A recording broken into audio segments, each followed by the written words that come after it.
तो जो कहानी मैं आपको सुनाना चाह रहा हूँ एक रियल कहानी है और मेरी सबसे बड़ी चिंता अपने बच्चों को लेकर आपको लेकर वही रहती है। मैं जब भी कोई कहानी सुनाता हूँ नाम जगह वो सब बदल देता हूँ ताकि किसी की प्राइवेसी पर हमला ना हो। सबकी राइट टू प्राइवेसी है ना। एक बच्चा था जिसको मैं जानता हूँ, बचपन से जानता हूँ। बहुत ही जबरदस्त आर्टिस्टिक बच्चा, म्यूजिक का उस्ताद।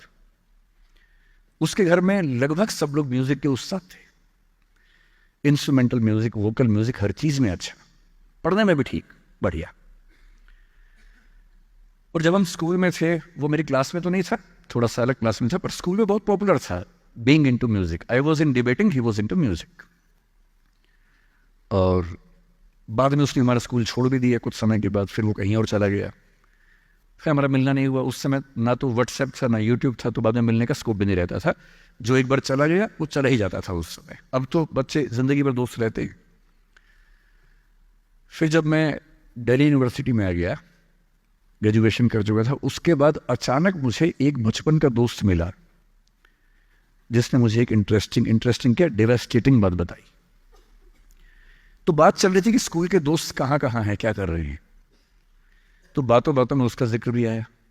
तो मैंने बड़ी उम्मीद से पूछा, मैंने कहा वो तो बॉम्बे चला गया होगा, फिल्म इंडस्ट्री में चला गया होगा। तो मेरे दोस्त ने पूछा कि तुम्हें नहीं पता उसके बारे में? मैंने कहा नहीं।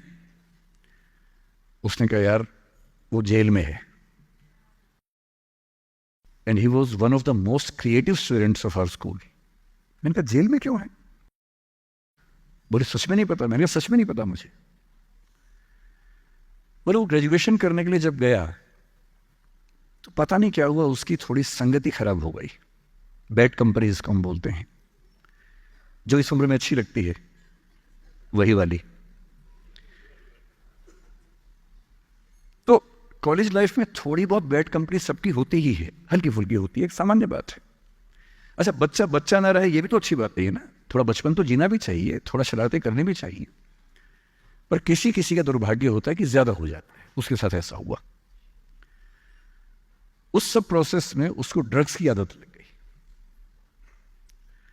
और ड्रग्स एक ऐसी चीज है, एडिक्शन ऐसी चीज है कि उसमें वन वे रास्ता होता है, टू वे नहीं होता है। आप जा सकते हैं, वापस नहीं आ सकते। मतलब 1000 लोग जाएंगे तो उनमें से एक आध वापस आएगा, वो भी इतने मुश्किलों से जो ऑलमोस्ट इम्पॉसिबल है। I have seen many such cases. Social welfare department से मेरे कई दोस्त ऑफिसर्स हैं, तो मैं उनसे जब पूछता हूँ बताते हैं मैंने ऐसे लोगों को देखा है 10-10 साल से स्ट्रगल कर रहे हैं एडिक्शन से बाहर आने के, नहीं आ पा रहे, खत्म हो गए हैं। उस बच्चे को ड्रग्स की आदत पड़ गई कॉलेज में जाके। पेरेंट्स को पता ही नहीं था। तो जब पेरेंट्स को भनक लगी तो उसको दबाव बनाया कि तुम घर आ जाओ। अब वो जिस कंपनी में था, दोस्तों वाली कंपनी में, वहां अब ड्रग्स तो बहुत महंगे होते थे, पैसे घर से बहुत कम आते थे जितने पैसे एक मिडिल क्लास फैमिली दे सकती है। अब वो घर से ज्यादा पैसे मांगने लगा, पैसे मिलते नहीं थे। उसको अपने ही घर के लोगों पर गुस्सा आने लगा। तो एक बार वो अपने घर आया हुआ था छुट्टियों में, और वहां भी वो कुछ कुछ करता रहता था। उसके पेरेंट्स ने उसको बहुत समझाया कि बेटा ऐसा मत करो। और एक दिन इस बात पे झगड़ा बढ़ गया। भाई आप पेरेंट्स की चिंता समझेंगे आज से 30 साल बाद, जब आपके बच्चे की एज में होंगे ना, आपकी नानी मर जाएगी उस समय। नानी मरना एक मुहावरा है, इससे मतलब बहुत चिंता में रहेंगे उस समय आप। और उस दिन पता नहीं क्या हुआ, एक झगड़ा हुआ, क्योंकि जो एडिक्शन के शिकार हैं उनका दिमाग उनके कंट्रोल में नहीं होता है। यहाँ तक कि जो ड्रिंक करते हैं, ड्रिंक एक लेवल से ज्यादा कर लें तो दिमाग कंट्रोल से बाहर निकलने लगता है। ड्रग्स में तो ये एलिमेंट बहुत ज्यादा होता है। और आधी रात को उसने क्या किया, उसने अपनी फैमिली के 5 लोगों का मर्डर कर दिया। मर्डर। उसने खाने में जहर मिलाया, लगभग सब लोग उससे मर गए। एक मेंबर नहीं मरा क्योंकि उसने खाना खाया नहीं उस दिन, तो उसको उसने अलग से मारा।